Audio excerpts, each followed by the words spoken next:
இல்லக விளக்கது இருள் கெடுப்பது சொல்லக விளக்கது சோதி உள்ளது பல்லக விளக்கது பலரும் காண்பது நல் அக விளக்கது நமச்சிவாயமே. அஸ்ட்ரோ பக்தி டாக் நேயர்களை இந்த காலை வெளியில் சந்திப்பதிலே பெரும் மகிழ்ச்சி. வணக்கம்.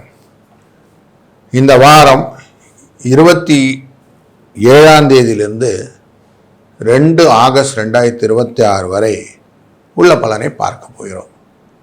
சந்திரன் மூலம் அப்படிங்கிற நட்சத்திரத்திலிருந்து தனுசு ராசியிலிருந்து புரட்டாதி நட்சத்திரம் நமக்கு மீன ராசி வரைக்கும் பயணம் செய்ய போகிறார். இந்த காலகட்டங்கள் எப்படி இருக்க போகிறதுன்னு பார்க்குறோம். காலபுருஷனின் 9ஆம் இடத்திலிருந்து 12ஆம் இடம் வரைக்கும் போகிறார். ஸோ காலபுருஷனின் தத்துவத்தின் பிரகாரம் 9ஆம் இடத்துல இருந்துன்னா கொஞ்சம் காரியங்கள் மெதுவாக நடந்தாலும் நல்லதாக நடக்கும், நிறைய வெற்றிகளை கொடுக்கும். வார கடைசியில் கொஞ்சம் செலவுகள் நமக்கேற்ற மாதிரி அமைத்து கொள்ளும்ன்றது ஒரு விஷயம் கொடுக்குறது. அப்போ நல்ல நாட்கள்லாம் இருக்கணும் இல்லையா? 27ஆம் தேதி திங்கட்கிழமையே நமக்கு வாஸ்து நாள். புது வீடு, அந்த புதுசாக வீடு கட்ட ஆரம்பிக்கிறது, மனைகளில் வாஸ்து பூஜை பண்ணுறது, இதெல்லாம் இன்றைக்கி பண்ணலாம். அதுபோல் 29ஆம் தேதி வியாச பௌர்ணமின்னு வரும். குரு பௌர்ணமின்னு சொல்லுவோம். அன்றைக்கி குருவை வணங்கிறது. எல்லா விதமான விஷயங்களிலும் மனதில் தெளிவை கொடுக்கணும். நமக்கு லாபம் வேணும், வெற்றி வேணும், அம்பாளின் அருள் வேணும், சிவனின் அருள் வேணும், பெருமாளின் அருள் வேணும்லாம் இருக்கு இல்லையா? அப்போ எல்லா விதத்திலும் அனுகிரகமான சூழ்நிலை எங்கேருந்து கிடைக்கும்னா பௌர்ணமி விரதங்கள் இருக்கும்போது நமக்கு கிடைக்கும். அதாவது முன்னோர்களின் ஆசீர்வாதம் வாங்கணும்னா அமாவாசை, கடவுளின் ஆசீர்வாதங்களை டைரெக்டாக பெறணும்னா பௌர்ணமி விரதம் அப்படின்னு மைண்டில் வச்சுக்கிட்டிங்கன்னா இந்த பௌர்ணமி ரொம்ப முக்கியமானதாகிடும். அதேமாதிரி ஆகஸ்ட் 2ஆம் தேதி ஞாயிற்றுக்கிழமை அன்னைக்கு சங்கடஹர சதுர்த்தி. அன்றைய நாளிலே விநாயகரை வழிபடுவது ரொம்ப நல்லது. அதுவும் இந்த தேய்பிறை சதுர்த்தி திதியில் சங்கடங்களை தீர்த்து வைக்கக்கூடிய இந்த விநாயகரின் வழிபாடு கடனை அடைப்பதற்கு முக்கியமான குறிக்கோளாக வைத்துக்கொண்டு கடனை அடைக்கலாம். நார்த் சைட்லலாம் போய் பார்த்தீங்கன்னா செவ்வாய்க்கிழமை அன்னைக்கு நம்ம விநாயகரை வழிபடுவார்கள். எதுக்குன்னா செவ்வாய்க்கிழமை ரொம்ப முக்கியமான நாள் கடனை அடைப்பதற்கு. இப்படியே கையை ஆட்டிகிட்டே பண்ணுவாங்க. ஸோ இது தனத்தை வரக்கூடிய முத்திரை. இப்படி தனத்தை வர வைக்கிறது, பணம் வரணும் அப்படிங்கிறதுக்கு கையை ஆட்டிகிட்டே இருப்பாங்க. அதே மாதிரி செவ்வாயன்று விநாயகப் பெருமானை, அங்கே பாம்பேலெல்லாம் பார்த்திங்கன்னா சித்தி விநாயகர் கோவில் இருக்கும். அங்கெல்லாம் எல்லா பக்தர்களும் இப்படியா கையெடுத்து ஆட்டிட்டு விநாயகர்கிட்ட வரங்கள் கேட்பார்கள். அப்படிப்பட்ட நல்ல நாள் இந்த சங்கடஹர சதுர்த்தி. விநாயக பெருமானை நம்ம துதி செய்து அருங்கம்புல் சாத்தி வழிபட வெற்றி உண்டு அப்படிங்கிறது நிதர்சனமாக காணலாம். வணக்கம் மேஷ ராசி நண்பர்களே. உங்கள் ராசியின் 9ஆம் இடத்திலிருந்து 11ஆம் இடம் வரை சந்திரனின் பயணம் இந்த வாரம் இருக்கிறது. வாரத்தின் ஆரம்பத்தில் எப்படி இருக்க போகுது அப்படின்னா செவ்வாயின் உங்கள் ராசிநாதனின் பார்வையிலே இந்த சந்திரன் இருப்பார்.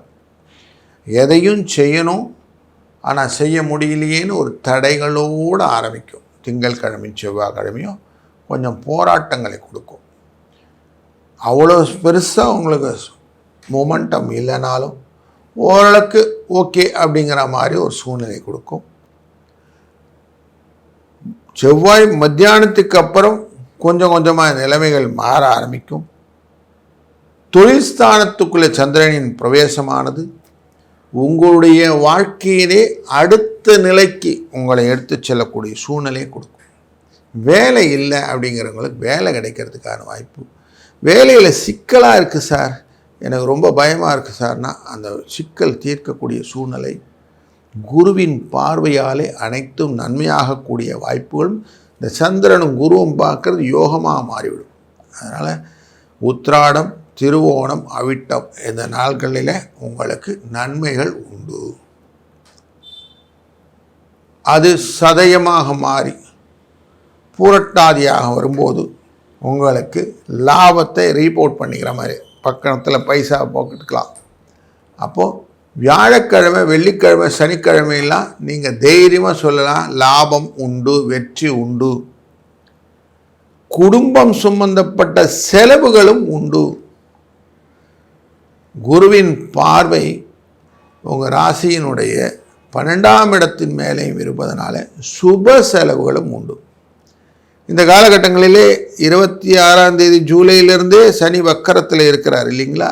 அதனால் வக்கரகதி பெற்ற சனி பகவான் உங்களுடைய ராசியினுடைய லாபஸ்தானத்தை நோக்கி பயணம் செய்வதனாலே நிம்மதி உண்டு. இப்படி நல்ல பலன்களை நிறைய தாங்கி வரக்கூடிய நல்ல வாரம் இது.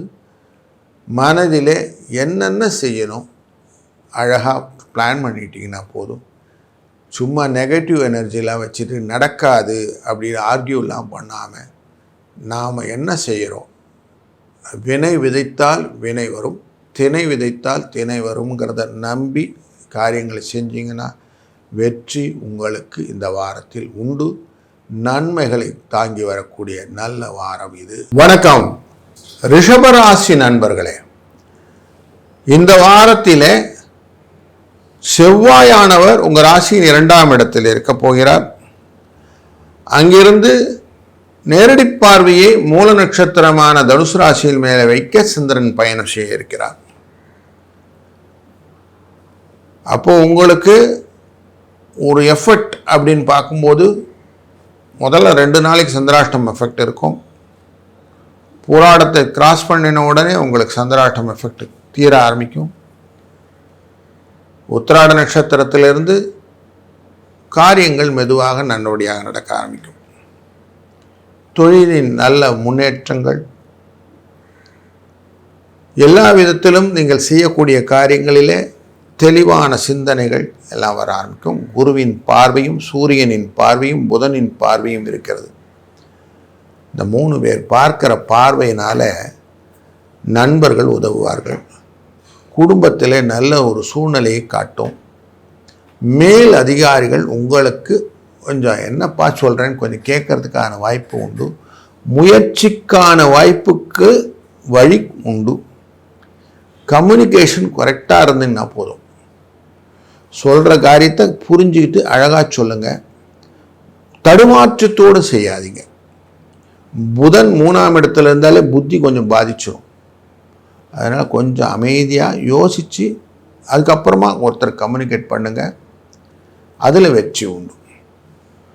இந்த லாபஸ்தானத்துக்குள்ளார போகக்கூடிய சந்திரன் அப்படிங்கிறதுனால சந்தோஷமான சூழ்நிலைகள் தான் இந்த வாரம் முடிய போகுது. கவலைப்படாதீங்க. ஏதோ மனசில் உங்களுக்கு திருப்தியாக இருக்கும். எதையுமே ஸ்ட்ரெயிட் ஃபார்வர்டாக யோசிங்க. நேர்மை எப்போதும் நன்மைக்கு கொடுக்கும். உங்களுக்கு நேர்மையான காரியங்கள் நல்லதாக நடக்கும். அதனால் டீவியேட் ஆகாமல் சட்டத்துக்குள்ளே என்னெல்லாம் இருக்க முடியுமோ அதெல்லாம் செய்யுங்க. வேறு எந்த விதமான கன்ஃபியூஷனும் இல்லாமல் பணம் பண்ணுறதுக்கான வாய்ப்புன்னு வேறு எதனா கிடச்சி அதுக்குள்ளே போயிடாதீங்க. அதெல்லாம் உங்களை குழப்பத்தில் மாற்றி விட்டுரும். அதனால் கொஞ்சம் ஜாக்கிரதையாகவும் இருங்க. பல காரியங்கள் உங்களுக்கு நன்மையை தரக்கூடிய வாரம் இந்த வாரம். இந்த வாரத்தினுடைய அதிர்ஷ்ட எண்ணாக 3, 7 அதை பயன்படுத்தி கொள்ளுங்கள். தொடர்ந்து விநாயகரை வழிபடுங்கள். பல காரியங்களில் தடைகள் இல்லாமல் நன்மையாக நடப்பதற்கு இதுவே நல்ல ஒரு பரிகாரமாக அமையும். இந்த வாரம் இனிய வாரமாக அமையட்டும். வாழ்க வளத்துடன்.